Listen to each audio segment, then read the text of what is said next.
Bagaimana Tempo menikmati wawancara saya berjuta-juta penonton. Meskipun saya menjadi Mulyono 2. Tapi bagi saya nggak apa-apa jadi Mulyono 2, Mulyono 3, Mulyono 4. Karena memang nama saya adalah Mulyadi. Itulah marketing. Kita ini dunianya sudah seperti ini. Nah, untuk itu ya sudah BJB nggak usah lagi makanya ngomong saya nggak usah lagi ada anggaran 4 iklan 400 kerjasama nggak usah cukup nuturkan bujur Deddy Mulyadi BJB peduli. Nah terakhir apa sih yang membuat kepemimpinan itu energik ya hati Pak.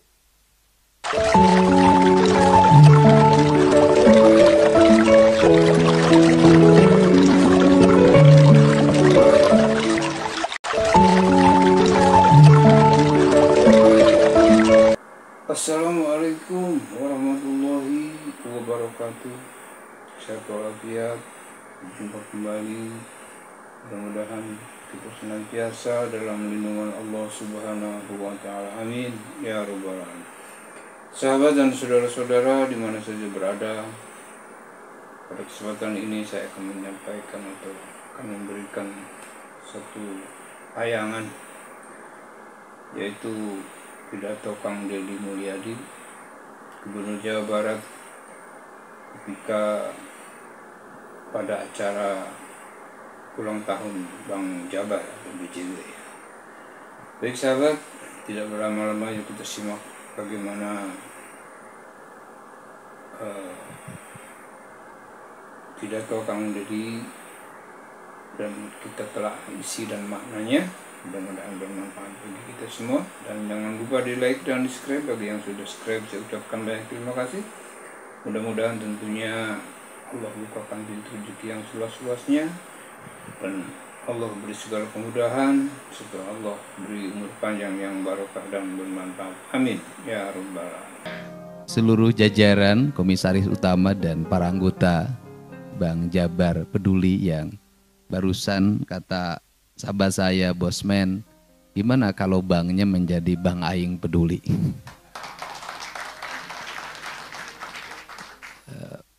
Mantan-mantan dirut, kemudian mantan-mantan komisaris. Mantan itu sangat mulia dan berharga, manakala sudah berpisah saling tetap mengasihi. Sahabat saya, Abah, saya nyebutnya Abah, panggilannya Gus Miftah. Apa ciri sahabat? Ciri sahabat itu adalah dia hadir di sampingnya saat orang menghujatnya. Dia hadir di sampingnya saat orang meninggalkannya. Itulah sahabat. Bukan yang berlari ketika orang susah, yang datang paling dulu ketika dia bahagia. Itu bukan sahabat. Itu namanya politisi. Apa sih sebenarnya yang ada dalam pikiran saya? Saya ini hidup tanpa perencanaan, tanpa buku, tanpa pulpen, tanpa iPhone, dan tanpa laptop. Seluruh apa yang ada dalam diri saya hanya letakkan di alam bawah sadar saya. Mungkin ini satu-satunya minisben di Indonesia. Karena saya meyakini bahwa manusia yang meletakkan kakinya di atas bumi dan meletakkan pikirannya di langit, maka dia akan berjalan dalam panduan. Berjalan panduan siapa yang memandu? Yang memandunya adalah Sang Pemilik semesta. Dan siapa yang memberikan tongkatnya? Yang diberikan tongkatnya adalah alam semesta. Alam semesta ini itu punya ornamen alamiah yang disebut dengan leluhur. Maka leluhur itu dalam orang Sunda disebutnya karuhun. Maka kalau Abah kan orang NU, Abah meletakkan para karuhun itu, leluhur itu dengan bahasa para aulia, para ambia, para wali. Kesananya para sahabat sama meletakkan pada leluhur. Sehingga negara-negara yang meletakkan dirinya pada tanah yang dipijaknya, pada air yang diminumnya, pada udara yang dihisapnya, pada matahari yang membakar dirinya, dan dia berpegang teguh pada leluhurnya, saya melihat seluruh negara itu maju. Cuman perbedaannya adalah meletakkan leluhur pada tradisi itu di kalangan kaum NU, kaum Nahdien, dan kami kaum tradisi. Dan meletakkan kerangka leluhur dalam konstitusi. Maka yang meletakkan leluhur dalam konstitusi itu adalah Inggris, Prancis, Jerman, Australia, Jepang, dan negara baru sekarang yang menjadi raksasa dunia yang berani berdiri tegap di depan Trump adalah Tiongkok. Apa sih sebenarnya yang membuat majunya Tiongkok? Yang membuat majunya Tiongkok itu adalah ada seorang anak kandung ideologis komunis. Yang dia memiliki watak berpikir ideologis komunisnya luar biasa. Kemudian dia keluar dari cara berpikir umum, kemudian menekuni kapitalisme. Belajar berkeliling dunia, memahami kapitalisme. Dia tentunya awalnya dibenci. Tetapi kemudian dia berkata, sampai kiamat. Karena orang Tiongkok gak percaya kiamat. Sampai kapanpun Tiongkok tidak akan mengalami kemajuan. Manakala mimbar-mimbar kita hanya diisi dengan bicara ideologi. Tapi tidak pernah bicara bagaimana strategi meraih kemajuan dan kekinian. Maka anak kandung itu melakukan perubahan cara berpikir Tiongkok dari komunisme, kemudian dikelola basic ideologinya, dikelola gotong royongnya, dikelola ketahanan mentalnya, dikelola ketahanan lingkungannya, kemudian menjadi raksasa dunia. Kapitalisme dibangun di atas komunisme. Bayangin.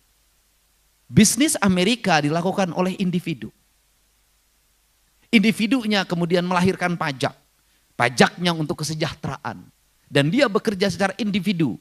Kemudian negara membuat sistem kebebasan dia untuk berbisnis, berusaha. Tapi rambu-rambu etika dalam usahanya, etika dalam bisnis, etika dalam politiknya sangat kokoh. Lahirlah raksasa. Tetapi ini lebih cepat lagi. Pebisnis dibungkus dengan namanya BUMN, menggerakkan ekonomi negara, menguasai tanahnya, menguasai airnya, menguasai udaranya, menguasai sumber daya alamnya, kemudian di backup oleh militer, di backup oleh agen intelijen, menggerakkan ekonomi lokal negaranya, kemudian mengekspansi negara-negara lain. Bayangin, negara membackup sebuah bisnis, apa yang akan terjadi? Raksasa yang tidak mungkin dikalahkan. Nah, out of the box adalah sebuah proses berpikir untuk merubah paradigma. Saya tidak ngerti perbankan. Saya tidak ngerti komposisi anggaran. Baca buku APBD pun saya jarang. Apa yang membuat kita bangkrut? Menggunakan standarisasi pikiran dalam manajerial yang rumit. Dalam perbankan harus lulus ini, lulus ini, lulus ini, lulus ini. Sertifikat 7 truk tidak akan punya arti kalau rasa dan cintanya tidak ada. Buktinya BJB, hebat-hebat, lulus OJK, katipu dalam pantir. Apakah Jenderal Sudirman itu belajar ilmu militer sekolah di Amerika? Tidak. Apakah dia sekolah perang di Perancis? Tidak. Dia hanya seorang guru SMP Muhammadiyah. Apa yang membuat dia menang? Satu, dia berserah diri pada Allah. Yang kedua, berserah diri pada semesta. Maka dia bersatu dengan seluruh alamnya, maka alam menjadi petunjuk hidupnya. Maka ketika musuh datang, hujan pun turun. Jangan ngomong mistik, Pak. Enggak ada, bagi saya semua hidup ini ilmiah. Jadi hubungan manusia dengan seluruh alam dan lingkungan itu akan melahirkan sebuah kekuatan besar. CCTV yang banyak tidak akan ada arti di kantor, Pak. Enggak, menurut saya. Saya ini orang yang sampai hari ini yang teknologi modern nggak pernah lihat CCTV, Pak. Ngapain, Pak? Apa CCTV yang paling tajam dalam diri kita? Rasa kita. Rasa kita bisa membaca ini karyawan bohong atau tidak. Rasa kita bisa membaca ini karyawan kemudian nyelipin uang atau tidak. Jujur atau tidak. Di mana rasa itu bagi seorang pemimpin? Ada pada mimpinya.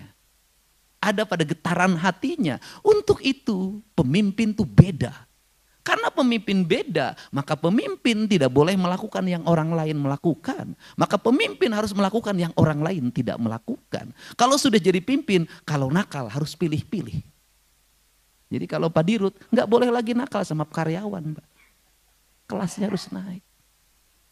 Nggak boleh lagi karena dia beda Pak. Makanannya harus beda, minuman beda, cara berpuasa beda. Pemimpin Pak, kalau Anda ingin bebas hidup kayak orang lain, jangan jadi pemimpin karena pemimpin itu Brahmana. Dalam kaidah kebudayaan, Brahmana, Waisa, Satria, Sudra itu bukan penggolongan manusia tapi tingkatan manusia. Kata kaum Brahmana ketika ada orang berjudi, biarin, namanya juga Sudra. Tapi bukan dalam perspektif syariat ya, ini pandangan kebudayaan. Ya Sudra itu kebahagiaannya itu, kupluk-kupluk dan gak gede dan gak merugikan negara. Nyambung ayam, Sudra. Joget-joget di tempat gelap, itu Sudra. Karena Sudra itu memperoleh kebahagiaan secara material. Gitu loh, ganti-ganti istri itu Sudra. Karena meletakkan kebahagiaan pada aspek material. Sudra itu hukumnya cuman dua. Bibir basah, kanyut basah. Sudra. Kalau Sudra itu ya begitu. Kalau Sudra itu yang diomongin itu. Nah sehingga kalau kaum Brahmana dia sudah sejak kecil filosof, ketatanegaraan, minumnya beda, puasa Senin Kemis, enggak puasa Senin Kamis lagi kayak Gus Miftah. Karena kaum Brahmana tiap sehari puasa, sehari enggak. Udah beda kelasnya, makomnya beda. Jadi kalau honornya beda, memang makomnya juga beda. Ini penting. Nah ini tingkatan ini penting beda. Sehingga kalau dia bersinggah sana bertahta. Bukan dia tidak mau campur. Tapi tingkatannya. Nah sehingga Mas Sujiwo Tejo itu kenapa gak setuju sama demokrasi? Kenapa? Mas Dedi demokrasi itu dipilih kata dia. Nanti Sudra jadi pemimpin. Jadi kalau Sudra jadi pemimpin, yang diomonginnya bukan tata negara, bukan filsafat, bukan nambah istri, honor ditaikin, nggak puasa, makanan enak. Ini bahaya bagi negara.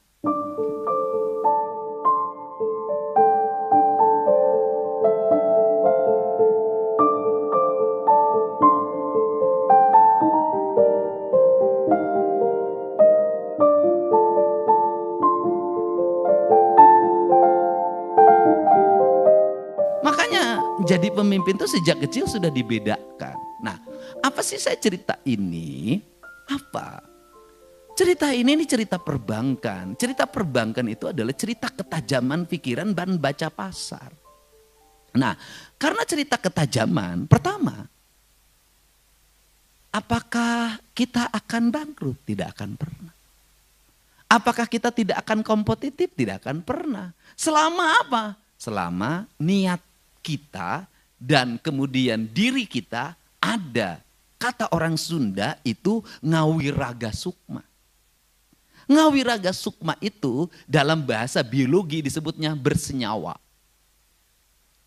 Kemudian dalam bahasa kebudayaan manunggal. Kalau dalam bahasa Abah nauhid. Apa itu? Saya katakan ketika orang bekerja di BJB, maka BJB menjadi bagian yang tak terpisahkan dalam hidupnya. Itu penting. Apa yang merusak sebuah perusahaan, sebuah korporasi, sebuah lingkungan, apa? Ketika yang mengisinya menjelekkan tempat dia bekerja. Kemana bercerita? Terbalik bang, terbalik. Maka korup di TNI, gak boleh anak buahnya. Apapun yang terjadi gak boleh bercerita keluar. Maka korup. Maka untuk itu kalau BJB ingin berhasil, seluruh pegawainya masukin barak militer. Serius saya. Serius. Ini enggak main-main. Masukin barak militer. Untuk apa? Persenyawaan, penyatuan jiwa. Dan di barak militer nanti akan ketahuan mana pegawai yang punya visi, mana pegawai yang asal-asal. Dari situlah terjadinya seleksi. Alam yang akan menseleksinya. Disumpahin satu-satu. Saha anu nek maling KBJB, sanu teu digawe KBJB, saumur hirup sia, 7 turunan sia, moal pernah berkah. Sumpahnya itu Pak. Ini penting. Jadi menyatukan diri. Saya ini Pak, orang yang paling gila dalam berspekulasi. Kenapa? Saya kalau ditanya, guru Kang Deddy Mulyadi di bidang ekonomi siapa? Ibu saya. Kenapa ibunya, apakah ibunya ahli ekonomi? Enggak, sekolah SD aja cuman kelas 2, baca tulis aja enggak. Kok bisa? Ya bisa, dia sebagai ekonom ulung. Dari mana letak ekonom ulungnya? Anaknya 9, gaji suaminya hanya prajurit kepala, palang 3, tapi anaknya sehat-sehat, bisa sekolah, bisa kuliah, tak ada sejengkal tanah pun yang terjual. Bukankah itu ekonomi ulung? Negara kita ini sudah berapa ton emas yang diangkut? Sudah berapa juta, puluh juta, miliar meter kubik itu nikel dan kemudian batu bara yang diangkat. Sudah berapa puluh juta hektar hutan yang dibabat. Sudah berapa puluh miliar kubik pasir yang diangkat. Tapi kenapa hutangnya gede, kemakmurannya makin jauh? Padahal para menterinya dari dulu sampai sekarang lulusan terbaik. Kenapa? Satu hal, bekerjanya tidak menggunakan rasa dan hati. Pendekatannya outcome benefit. Sehingga saya ketika saya dulu, dan itu saya lakukan sekarang. Saya dulu ketika jadi bupati, yang saya tanya itu bukan pendapatan. Saya bilang ngapain ngomongin pendapatan. Pasti yang saya tanya belanja. Ini belanja duitnya dipakai apa? Maka saya lakukan sebelum sekarang jadi gubernur dan Pak Prabowo jadi presiden. Saya 15 tahun yang lalu sudah membuat namanya realokasi. Ini apa, ini apa, ini apa, belanjanya untuk ini. Bagaimana percepatan agar belanjanya cepat? Saya bilang cepetin ini jalan, hibahin sama tentara yang ngerjain. Itu dari dulu saya. Kalau sudah belanjanya diperbaiki, maka saya ini Pak, ini barangkali satu-satunya pemimpin daerah yang dalam setiap tahun itu paling BJBK, paling gak suka zaman itu bupati saya. Kenapa? Di saat kabupaten lain silvanya 1 triliun, saya minus 3 juta.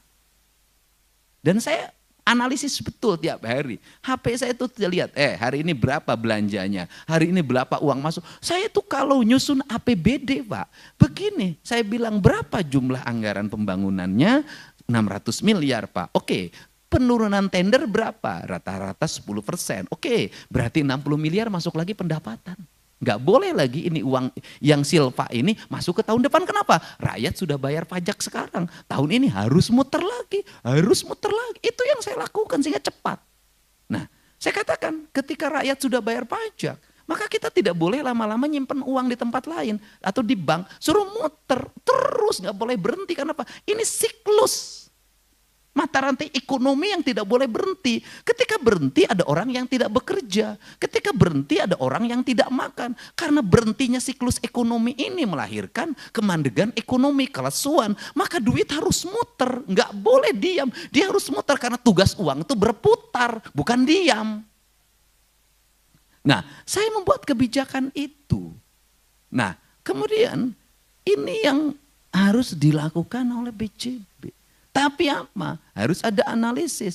Analisis yang tertinggi dalam hidup kita ini apa? Rasa dan keteguhan. Keteguhan.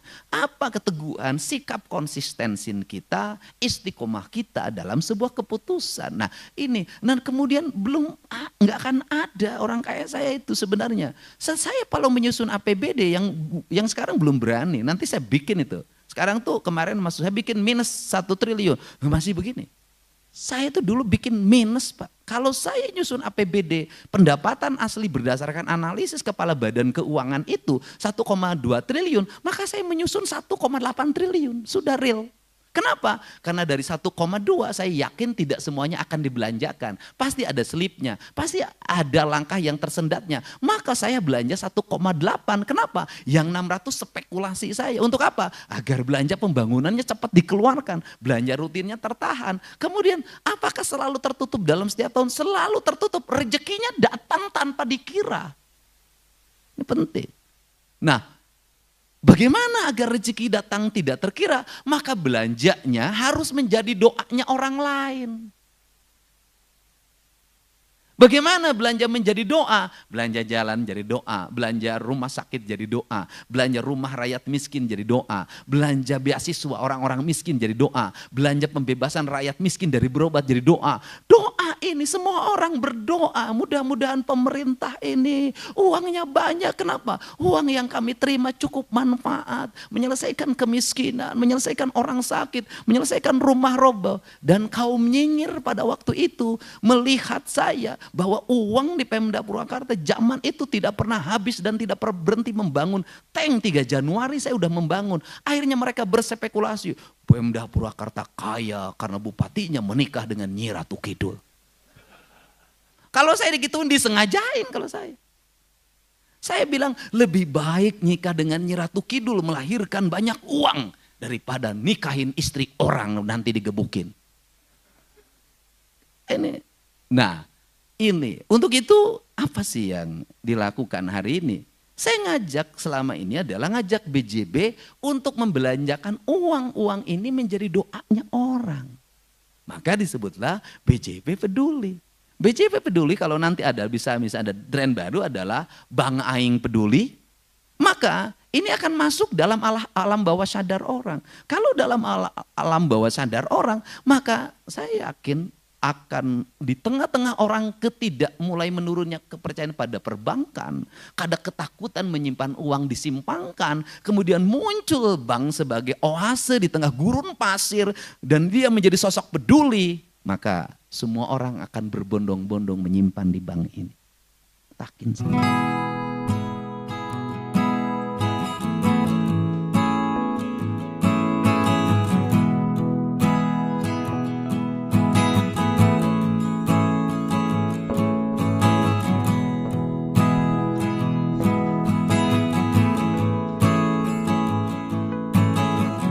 Apa yang ada dalam pikiran publik hari ini adalah ingin mencari seseorang yang dipercaya. Ingin mencari perbankan yang terpercaya. Itu. Jadi orang Indonesia itu apakah tidak gotong royong? Kuat, empatinya kuat. Ingat, orang baik akan bertemu dengan orang baik. Orang ikhlas akan bertemu dengan ikhlas. Bank penebar kebaikan akan bertemu dengan nasabah penyumbang kebaikan. Tapi bank penebar kebusukan akan bertemu dengan nasabah penyumbang kebusukan. Garong akan bertemu dengan garong. Rampok akan bertemu dengan rampok. Lelaki hidung belang akan bertemu dengan PSK. Itu sudahlah. Tergantung kita ini berkumpul dengan siapa. Kalau kita senang berkumpul dengan mafia perbankan, dan kita menjadi direktur karena peran mafia perbankan, ya jangan pernah juga merasa sedih kalau banknya dirampok oleh mafia perbankan. Kenapa? Anda jadi direktur oleh perannya mafia, maka bank Anda diambil duitnya oleh mafia. Tapi kalau ini kan lahir bukan di tangan mafia, di tangan Prabu Siliwangi. Sudah.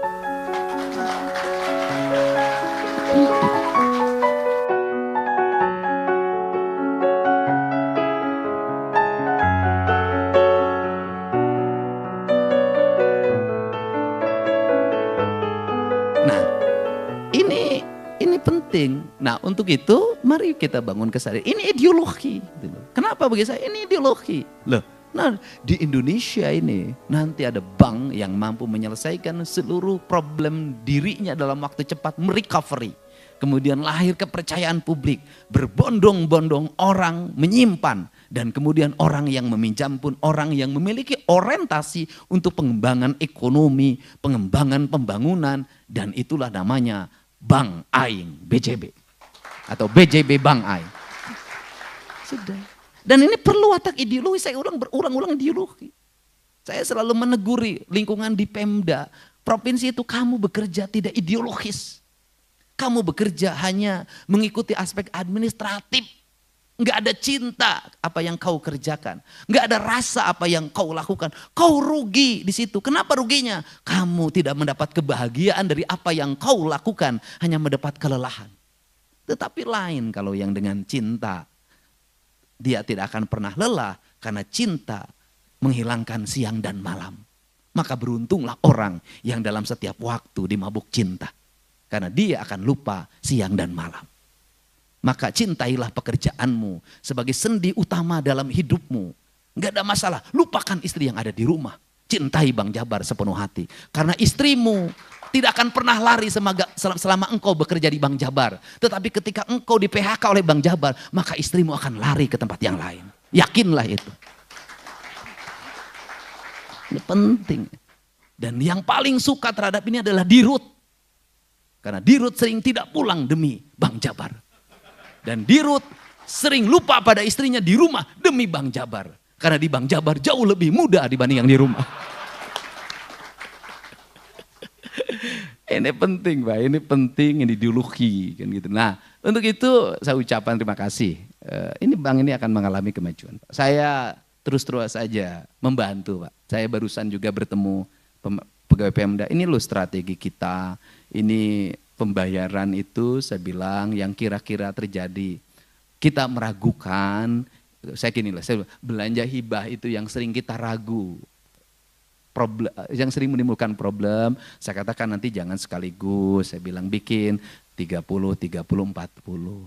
Kenapa?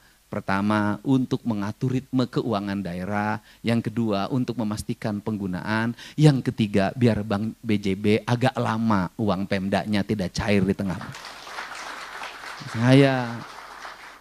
Dan kalau dari sisi personality Deddy Mulyadi, saya sangat rugi bermitra sama BJB. Rugi bah.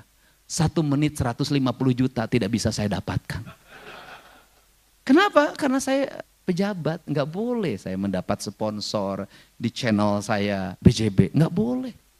Dan BJB dengan nikmatnya mendapat tayangan-tayangan tanpa bayaran. Dan ini penting, kenapa? Udahlah, marketing yang terbaik hari ini adalah YouTube dan TikTok. Nggak ada yang bisa menyaingi hari ini. Mau pakai media apa Pak? Penontonnya udah nggak ada. Dan tayangan di media mainstream, di channel YouTube-nya, itu ngambil dari tokoh-tokoh yang populer hari ini. Dari presiden, dari tokoh yang lain, mungkin saya tokoh yang keberapa paling ujung. Itu yang mereka, ini Pak Helmi Yahya, hari ini tuh jujur aja, mereka tuh butuh pada orang-orang yang setiap hari digemari oleh publik. Karena dari situ ya viewer didapat. Bagaimana Tempo menikmati wawancara saya berjuta-juta penonton. Meskipun saya menjadi Mulyono 2. Tapi bagi saya nggak apa-apa jadi Mulyono 2, Mulyono 3, Mulyono 4. Karena memang nama saya adalah Mulyadi. Itulah marketing. Kita ini dunianya sudah seperti ini. Nah, untuk itu ya sudah BJB nggak usah lagi makanya ngomong saya nggak usah lagi ada anggaran 4 iklan 400 kerjasama, nggak usah, cukup nuturkan bujur Deddy Mulyadi. BJB peduli, BJB peduli. Nah terakhir apa sih yang membuat kepemimpinan itu energik? Ya hati Pak. Bagaimana hati? Satu nggak boleh ada protokoler, capek di MC-on. Yang terhormat panjang lah dilatih. Kalau saya itu kalau sudah tiut, ganeng, jangan ganeng. Udahlah dibikin simple, dibikin efektif, kemudian kerjakan sesuatu berdasarkan selera kita. Pakailah baju yang membuat kita nyaman, jangan memaksakan diri bajunya orang lain. Pakai baju orang lain tuh nggak enak Pak. Apalagi pakai istri orang lain digebukin Pak. Kayak Abah kan ya memang baju nyamannya ini. Itu baju nyamannya ini. Ini yang membuat wanita tergila-gila sama Abah. Tapi ada satu wanita yang belum bisa didapatkan. Yaitu wanita bidadari di surga yang belum dia temukan. Tidak akan keseleo, Pak. Saya mah politisi, Pak. Dan saya kagumnya sama Abah itu apa sih? Kan dia hari gaul dengan artis cantik. Setiap malam berkeliling ke tempat-tempat hiburan. Menemui perempuan-perempuan dengan dada terbuka. Ya kan? Dengan rok yang naik ke atas, Abah itu bisa mencintai tapi tidak pernah meniduri. Itu hebat. Hebatnya Abah. Dan itu. Kemudian Abah memberikan kesadaran. Jadi kalau ditanya, siapakah yang selalu memberi tanpa pernah ingin dilayani? Ya Abah Miftah. Dia memberi ilmu, memberi bekal duit. Kan tidak pernah dilayani, tidak hitungan kayak pegawai BJB. Tetapi cinta yang sejatinya tetap sama Umi di rumah. Kenapa? Mencintai Umi di rumah karena Umi menemani sejak Abah tidak punya apa-apa dan bukan siapa-siapa. Dan lelaki yang hebat itu adalah lelaki yang tidak meninggalkan istrinya, yang mendampinginya saat dia dalam kesusahan. Itulah lelaki hebat. Daripada mengganti lebih baik nambah. Itu pun kalau ada persetujuannya. Kalau tidak persetujuannya, biarkan engkau di sampingku. Dan biarkan aku menghayal pada yang lain.